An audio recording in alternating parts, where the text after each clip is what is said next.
சிறுமிகளுக்கு பாலியல் தொல்லை கொடுத்த வழக்கில் கைதான பிரபல மத போதகர் ஜான் ஜெபராஜ் மீதான வழக்கை கைவிட வலியுறுத்தி ஆர்ப்பாட்டம் நடத்த இருப்பதாக அகில இந்திய கிறிஸ்தவ வாலிபர் முன்னேற்ற இயக்கத்தினர் அறிவித்துள்ளனர். ஜான் ஜெபராஜ் மீது பொய் வழக்கு போடப்பட்டிருப்பதாகவும் இதன் பின்னணியில் அரசியல் தூண்டுதல் இருப்பதாகவும் குற்றம் சாட்டிய அவர்கள் வரும் 25ஆம் தேதி ஜான் ஜெபராஜுக்கு ஆதரவாக போராட்டம் நடத்த அனுமதி கேட்டு காவல் நிலையத்தில் மனு கொடுத்துள்ளனர். அனுமதி மறுத்தால் தடையை மீறி போராட்டம் நடத்துவோம் என்றும் தெரிவித்துள்ளனர்.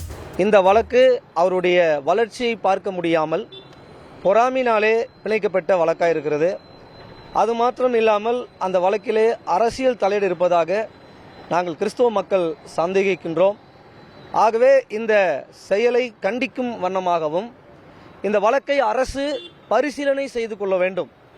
இது சிறுபான்மையினருடைய வளர்ச்சிக்கு எதிராக காணப்படுகிற வழக்காக இருக்கிறது.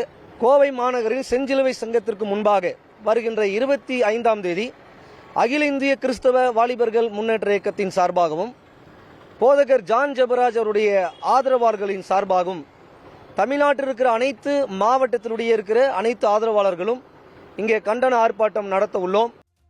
சென்னை எழும்பூர் ரயில் நிலையத்திற்கு கருணாநிதியின் பெயரை சூட்ட வேண்டும் என சென்னை கோட்டத்திற்கு உட்பட்ட எம்பிக்களுக்கான ஆலோசனைக் கூட்டத்தில் கோரிக்கை வைத்ததாக எம்பி தயாநிதி மாறன் தெரிவித்துள்ளார். மேலும் கொளத்தூரில் 4வது முனையம் அமைக்கவும் திருவள்ளூரில் அனைத்து ரயில்களும் நின்று செல்ல வேண்டும் எனவும் கோரியதாக தெரிவித்த அவர், வட மாநிலங்களில் 74 வந்தே பாரத் ரயில்கள் உள்ள சூழலில் தமிழகத்திற்கு 6 வந்தே பாரத் ரயில்கள் போதுமானதாக இல்லை என அதிகாரிகளிடம் கூறியதாகவும் தெரிவித்தார். செய்திகளை உடனுக்குடன் தெரிந்து கொள்ள உடனே சப்ஸ்கிரைப் பண்ணுங்க.